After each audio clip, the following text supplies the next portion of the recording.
하나님 말씀 베드로전서 4장 12절부터 19절까지 말씀입니다. 사랑하는 자들아, 너희를 연단하려고 오는 불시험을 이상한 일 당하는 것 같이 이상히 여기지 말고 오히려 너희가 그리스도의 고난에 참여하는 것으로 즐거워하라.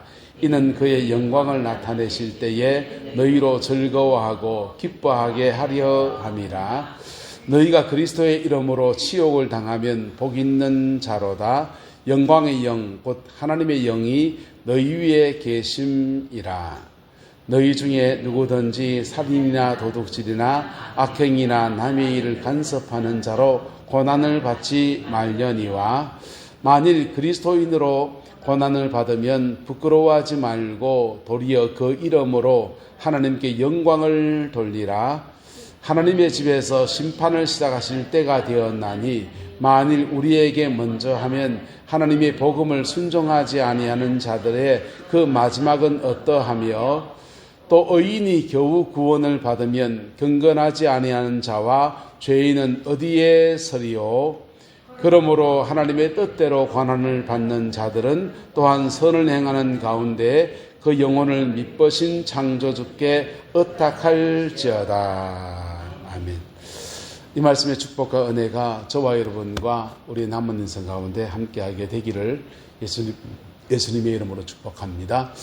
인생이 어떻습니까? 사람에게 쉽습니까? 어렵습니까?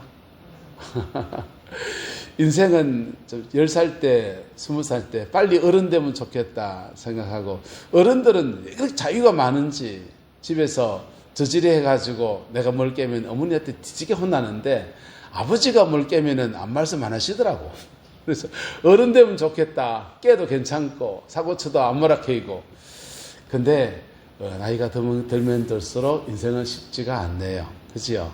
근데 어차피 쉽지 않은 인생을 복되게 살아내는 은혜가 있게 되기를 예수님의 이름으로 축복합니다. 이래도 고생, 저래도 고생이에요. 근데 기왕에 고생하려면 보람 있는 고생이 되기를 주님의 이름으로 축복합니다.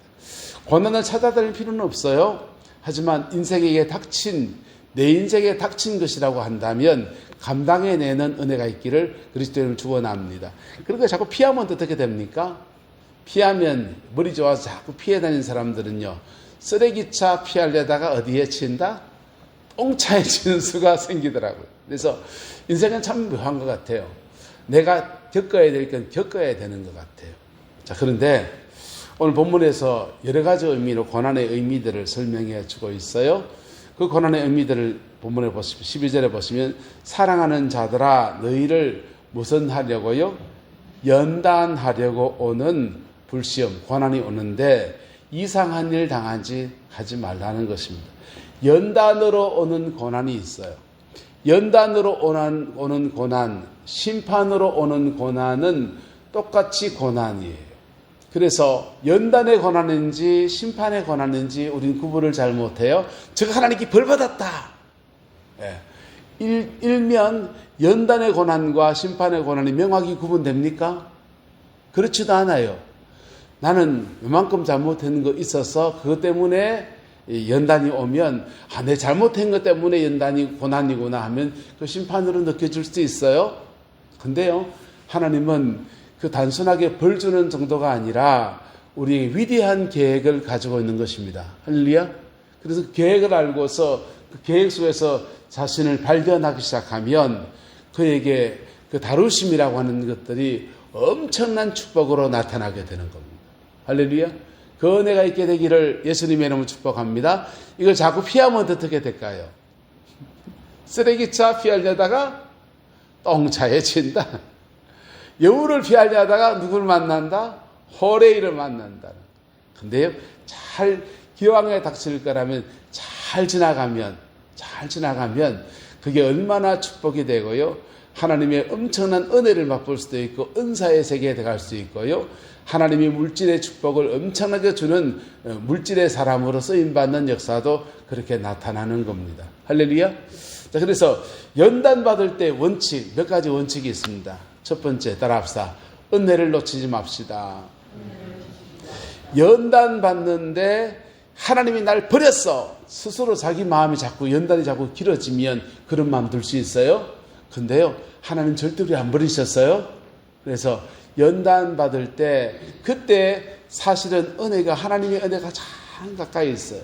사실은 하나님의 은혜는 늘 내 곁에 있는데 내가 마음이 딴 데 콩밭에 가 있어가지고 그냥 막 그러다가, 여러분, 아가 부모를 언제 찾습니까? 힘들 때 찾잖아요. 나만 그런겨? 우리 어머니한테 전화할 때 내가 힘들 때 전화하던데요. 그처럼 세상이나 이런 내게 좋은 삶에 살아가는 정신이 없다가 인생 고난 닥치면 그때서야 주야 하면서 나오는 거예요. 그게 하나님이 그때 가까이 있는 게 아니고 사실은 언제나 가까이 계신데 내 마음에 주님께 닿을 수 있는 가장 좋은 기회가 됩니다. 할렐루야. 그때 은혜를 놓치지 않게 되기를 예수님의 이름으로 축복합니다. 그리고 연단으로 다가올 때, 닥칠 때마다 거울처럼 생각해야 돼요. 뭐처럼 생각해야 된다고요? 거울처럼. 내가 행한 것에 거울처럼 여겨주시는 역사예요. 대부분 많은 경우가.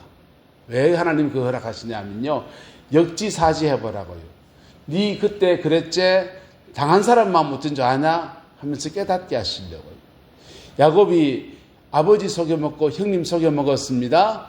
외삼촌 라반의 집에 갔더니 철떡같이 계약해서 7년 동안 세경 안 받는 대신에 아내 얻기로 했습니다. 초야를 치러봤습니다. 누가 들어왔습니까? 라헬이 들어오라고 했는데 레아가 들어왔습니다. 그래서 속았는데 속아보니 기분이 좋아요, 나빠요? 몹시 나쁘죠. 7년 동안 수고한 그 일당을 그냥 완전히 날려본 셈이잖아요. 속아보니 몹시 나쁜데 그 기분 누가 가졌다? 형님이 그랬겠구나. 아버지가 그랬겠구나. 역지사지하면서 그분의 심정을 이해하는 그런 시간이에요. 그 깨달으면 회개도 되고요. 그 깨달으면 그때 그랬겠구나 이해도 되고요. 그리고 따라합시다. 용서도 되고. 그럴 때 땅에서 묶인 것을 풀어가는 거예요. 유다가 자기 동생 요셉을 팔아치우는데 앞장섰습니다. 팔아치웠는데 아버지한테는 죽었다고 거짓말했습니다. 졸지에 아버지는 아들이 먼저 장례를 치르고 시신도 수습하지 못한 그런 안타까운 상황을 맞이하게 되었습니다. 자식이 죽으면 가슴에다가 묻는다고 하는데 가슴에다가 아들을 묶어서 끙끙 앓는 불면의 밤을 보냅니다. 유다가 그러고는 아버지 그 얼굴 보기에 민망해서 도망 나가 버렸습니다.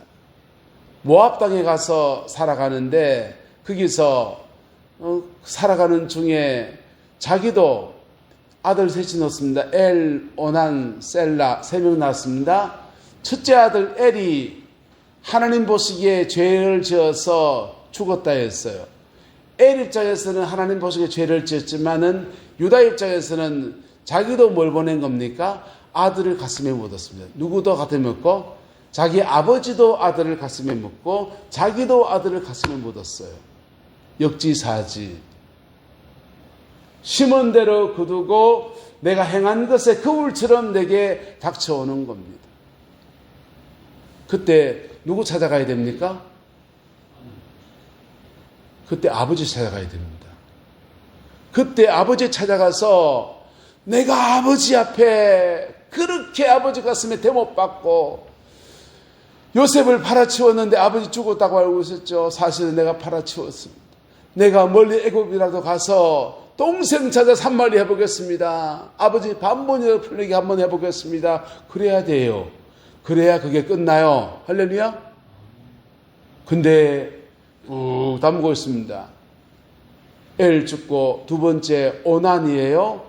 오난이 유대 풍습에는 형이 아들을 낳지 못하고 죽으면 동생이 형수를 아내처럼 지해서 부부의 연을 맺고 살아가다가 아들을 낳으면 형님 호적에다 올려주는 거예요. 그게 동생이 형에 대한 의무를 하는 거라고 봤어요. 근데 오난이 동생 의무를 다해야 되는데 그래 하면 형님 밑에 자식이 생기면 자기한테 조카가 되는 셈이잖아요. 조카가 생기면 형님한테 받을 유산이 오는 것들을 조카한테 간다. 자기 부모는 간대도. 그러면 내 재산에 손해가 갈까 해서 부부의 인을 제대로 맺지 않습니다. 하나님 보시기에 오난 이놈 하면서 죽여버렸습니다. 오난은 자기 죄 때문에 죽은 거예요. 하지만 유다의 입장에서는 아버지 가슴에 대못을 하나 박았더니 나는 몇 개 박혔구나? 2개나 박혔구나. 누구 찾아가야 됩니까? 아버지 찾아가야 돼요. 아버지 찾아가서 무릎 꿇고 싹싹 빌고 용서를 구하고 애국 가서 동생 한번 찾아보겠습니다. 살았는지 죽었는지 모르지만은 소식이라도 내가 알아오겠습니다. 죽을 죄를 졌습니다. 이럴 때 이거 용서하고 용서받을 때 따라서 땅에서 풀면 하늘에서 풀리고 땅에서 풀면 하늘에서 풀리는 거예요. 네. 무당들이 살을 푼다고 할 때 한국 무당들은 한이 맺힌 것을 풀어낸 거예요. 푸는데 빙의해서 자살해 주고 며느리 있으면 며느리 귀신이 입혀져 가지고는 시어머니한테 어머니 왜 그랬어요? 하고 아이고 야야 미안하다 내가 잘못했다 하면서 죽은 사람하고 뭐 합니까?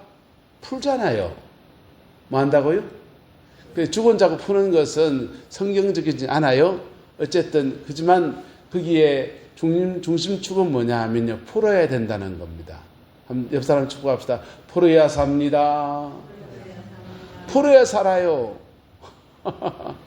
하나님한테 회개하면 됐지? 아니요. 하나님한테 회개하면 하나님한테 하세요. 1부터 4계명까지 하나님하고 회개해야 돼요. 5부터 6계명까지는요 사람하고 풀어야 돼요. 사람과 사람 사이에 풀어야 돼요. 그래서 거울처럼 다가오는 것들을 내 잘못이다 라고 받아들이고서 나는 똑같은 거 한 거 없나 라고 자기를 하나님 앞에 내려놓으면 깨달으면 풀어지는 겁니다. 그때 이해할 수 있고 용서할 수 있고 서로 용납할 수 있고 화해할 수 있고, 그럴 때 땅에서 푸는 자에게 하늘의 것들이 풀어지면서 엄청난 은혜들이 그래 부어지는 거예요. 할렐루야. 돌아가셨는데 어쩌면 됩니까? 돌아가셨어도 내 마음의 기억엔 살아있다 안 살아있다? 내 마음의 기억엔 살아있는 거예요. 그래 그것을 땅에서 푸는 겁니다. 그럴 때 하늘의 것들이 풀어지는 거예요. 자, 연단으로 고난이 다가왔을 때 그렇게 은혜를 잃지 말고 거울처럼 보고, 할렐루야, 뭐처럼 보고? 거울처럼 보고. 세 번째, 영적 전쟁. 영적 전쟁. 마귀가 오거든요. 지난 주간에 손호한 집사님이 전화가 와서 꿈에 자꾸 뭐가 보인다는 거. 꿈에 봤다 했습니까? 꿈이 아니고 본인은 자꾸만 실질이에요. 실제로 낯으로 본다 했죠. 실제로 있는 걸 봤을까요? 흙을 봤다는 거예요? 있는 걸 봤겠어요? 없는 걸 봤겠어요? 있는 거 본 겁니다. 있는 거 봤는데 몸이 약해진다든지 이렇게 기도를 많이 하면 영적인 수준이 높아져서 영으로 보는 거예요. 그런데 기도 생활을 안 하시는데도 보는 경우가 어떠냐? 몸이 허해지면, 몸이 허해지면 육적인 눈이 이렇게 기력이 떨어지면 영의 세계가 떠요. 그래서 애들이 감기 걸리고 몸살 나고 몸이 허해지면 헛걸 봐요. 아버지 저기 시꺼먼 게 앉아 있어. 시꺼먼 거 보는 겁니다. 있는 걸 보는 거예요. 예, 없는 거 보는 게 아니고 내 눈에는 안 보이는 거예요. 하지만 이거를 영적으로 강하면 싸워서 물리쳐 버리는 거야. 할렐루야. 물리치면 사단이 장난치고 있는, 가정 안에 장난치는 것들이 끊어져 버립니다. 그러면서 우리 삶에 하나님의 복주심, 먹장구름이 가려있으니까 햇살이 안 내리치는데 먹구름을 걷어버리니까 햇살이 우리 가정에 자젓이 내려오듯이 하나님의 은혜가 그래 부어집니다. 연단으로 다가올 때 이렇게 주님 앞에 잘 풀어가는 은혜가 있게 되기를 예수님의 이름으로 축복합니다. 심판으로 고난이 다가올 때도 있어요. 심판으로 고난이 다가올 때는 특징이 있습니다. 심판으로 연단으로 닥치는 고난은 따라합시다. 감당할 만한 고난 외에는 허락함이 없습니다. 연단으로 다가오는 고난은 주로 내가 감당할 만한 만큼 주시는 거예요. 하나님 허락하시만에 오는 거예요. 그런데 심판으로 다가오는 고난은 감당 뭐예요? 망하라고 온 거기 때문에. 내가 감당하기 어려운 고난은 오는 겁니다. 그때 길이 있다 없다? 예. 있어서 찾아봐서 길 없습니다. 근데요, 십자가가 길입니다. 왜요? 왜 십자가 길이냐? 하나님의 모든 심판은 십자가에서 끝났습니다. 인간의 죄에 대한 모든 심판은 십자가에서 끝났어요.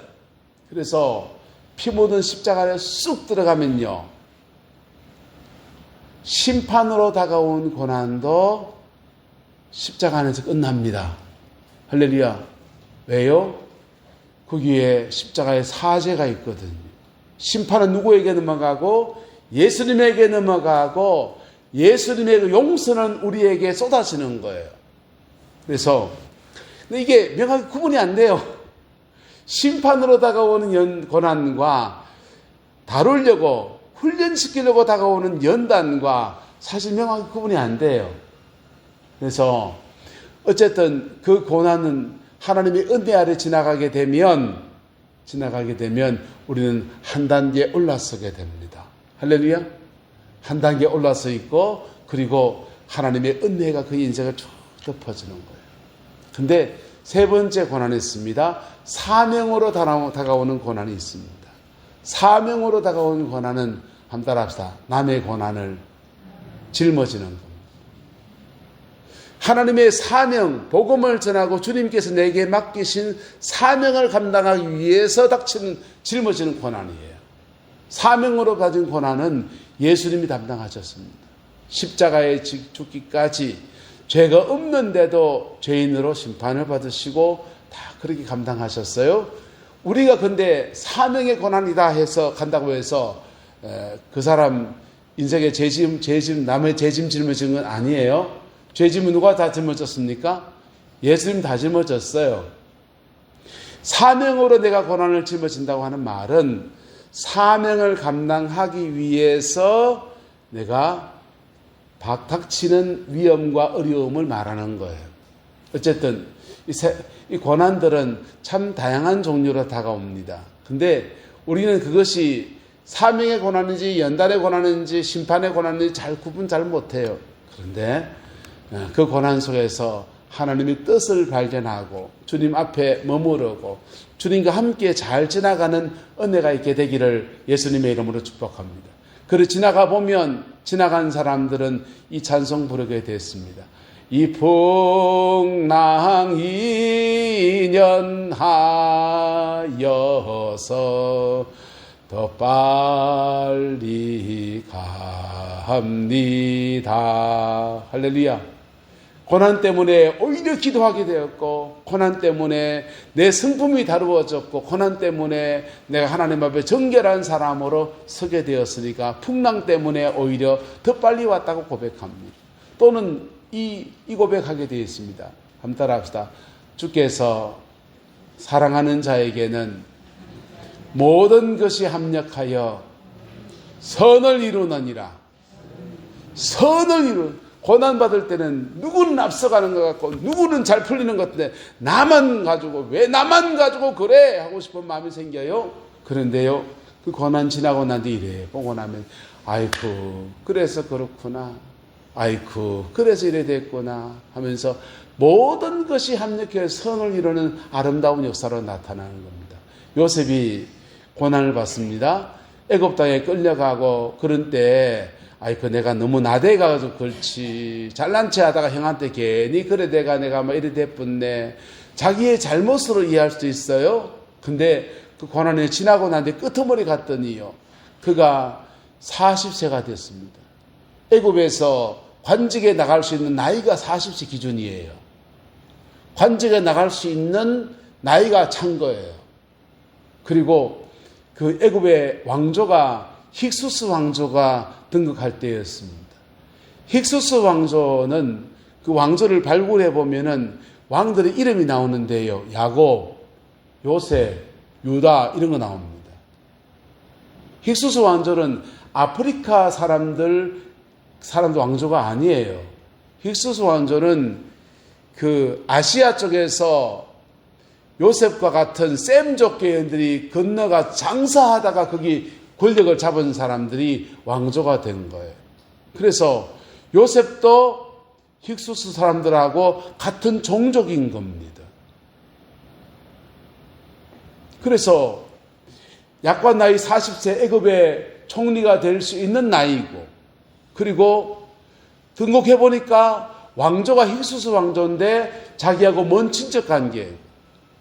등극해 보니까 그는 성령으로 말미암아 꿈을 해몽하는 은사, 자기 꿈을 해몽하다가 다른 사람의 꿈을 해몽하는 예언적 은사가 와 있는데, 그런 해몽만 있는 게 아니라 요셉은 보디발의 가정에서 리더십을 배웁니다. 뭘 배웠다고요?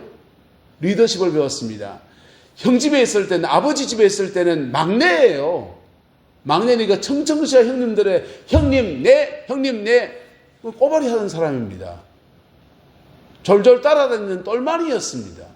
그런데 애굽에 와서 보디발의 집에서 성실한 거는, 내 성실한 건 인정이 되는데 다른 사람을 부리는 거는 또 다른 문제라고요.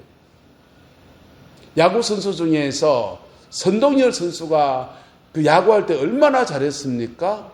이승엽 선수가 야구할 때 얼마나 잘했습니까? 그분들이요, 감독하면서 말 안 먹었어요. 왜요? 자기 너무 야구를 잘했는데 감독은 다른 사람을 잘하게 해서 그 사람 잘한 게 내 수공이 돼야 되거든요. 그게 리더십이에요. 그건 다른 영역이에요. 내 성실하면 되지, 그래가 안 돼요. 사람을 밀 줄 알고 땡길 줄 알아야 되고요. 아버지같이 음악에 다룰 줄 알아야 되고, 때로는 어머니같이 품어줄 줄 알아야 되고요. 때로는 빛처럼 그냥 드러내기도 해야 되고, 때로는 소금처럼 이렇게 기다려주기도 해야 돼요. 네? 그게 리더십이에요. 요셉이 보디발의 집에서 가정총무하면서 경영을 배웠어요. 리더십을 배웠어요.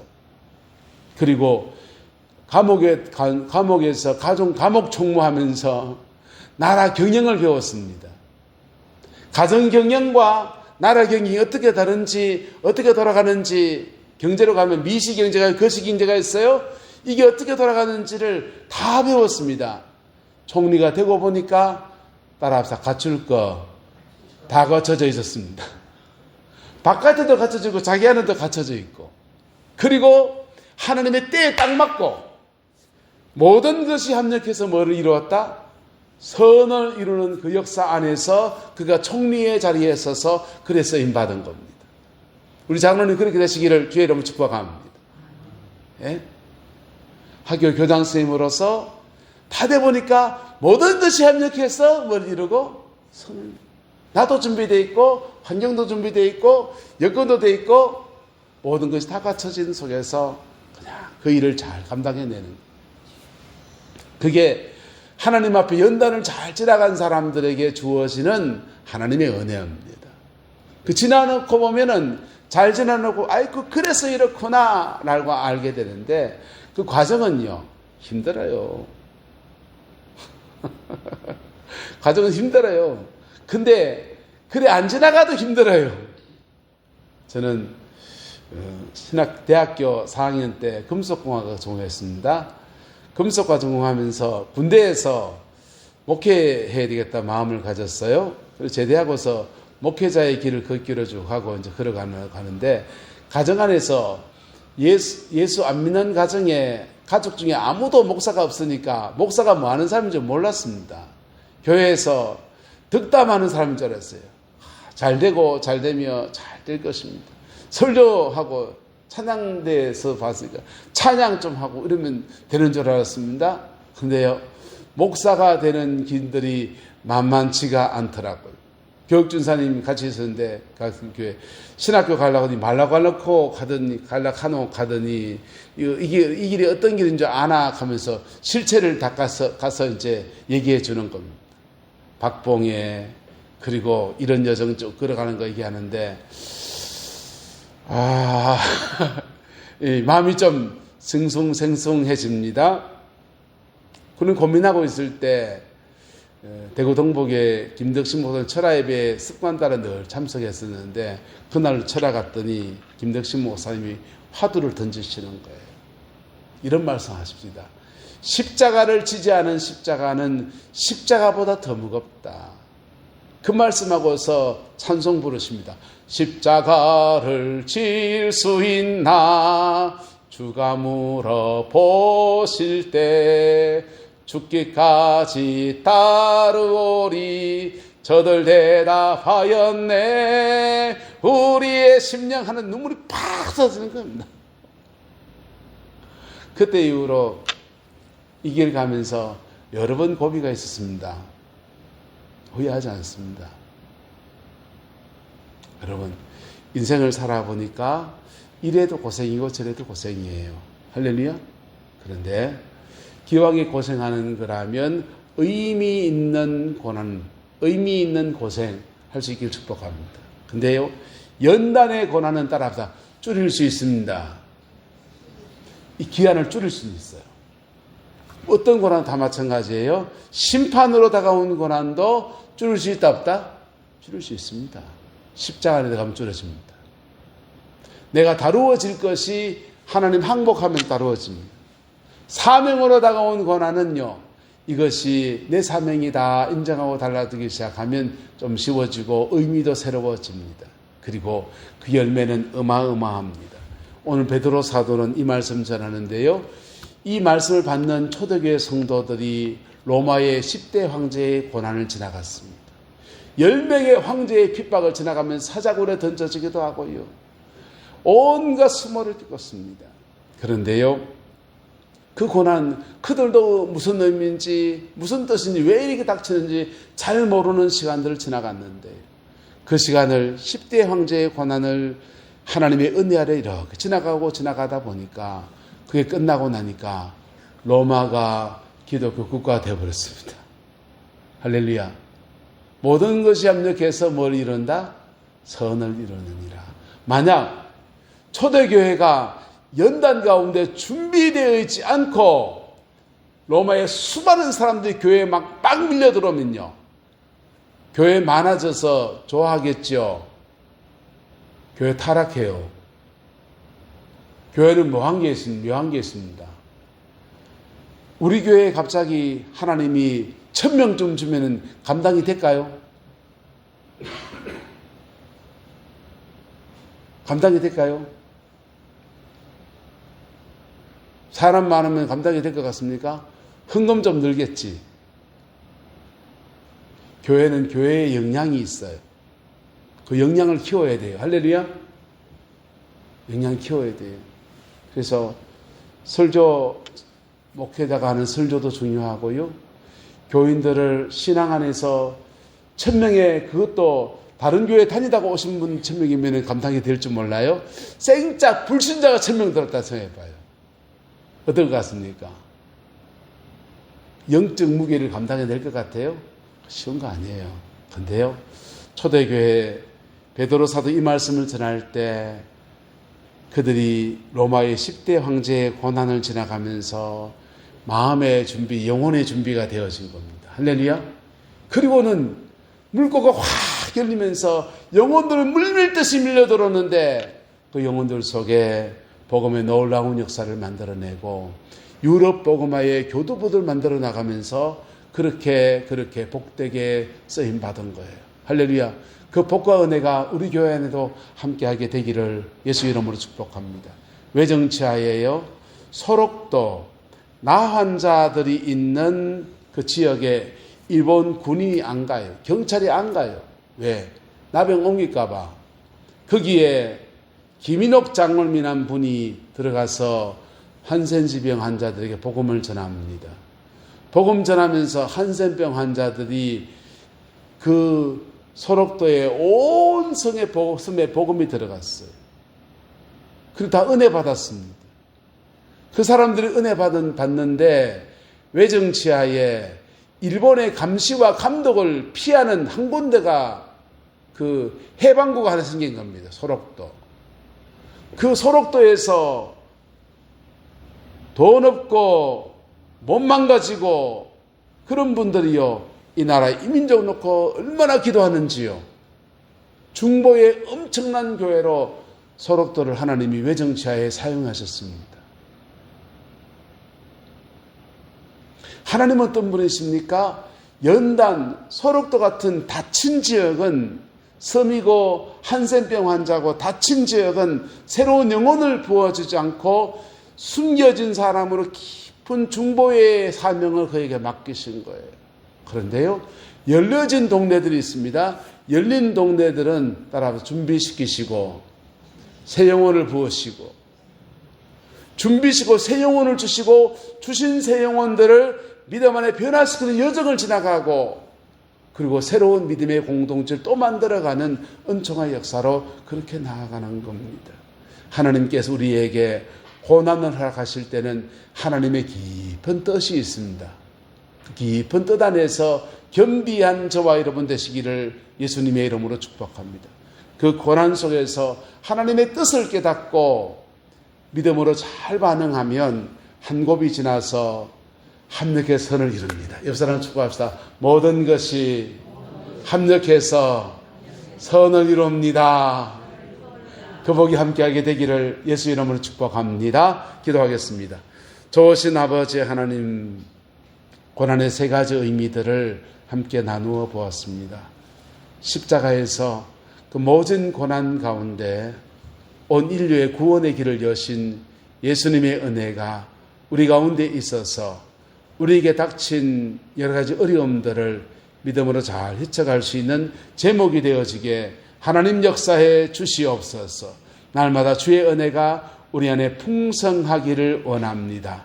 우리 가정에서도 자녀 손들 안에서도 빛으로 소금으로 세상 속에서 복되게 쓰임받고 세워지는 인물이 일어나게 하시고, 아버지 또한 여러 가지 어려움 중에 있는 사람들일지라도 그 어려움 중에 그 낮아짐의 시간 안에서 주님의 은혜 아래 복되게 세워지는 은총의 역사로 끌어 인도하여 주옵소서. 여호와께서 온전한 은혜와 사랑으로 함께해 주시기를 원합니다.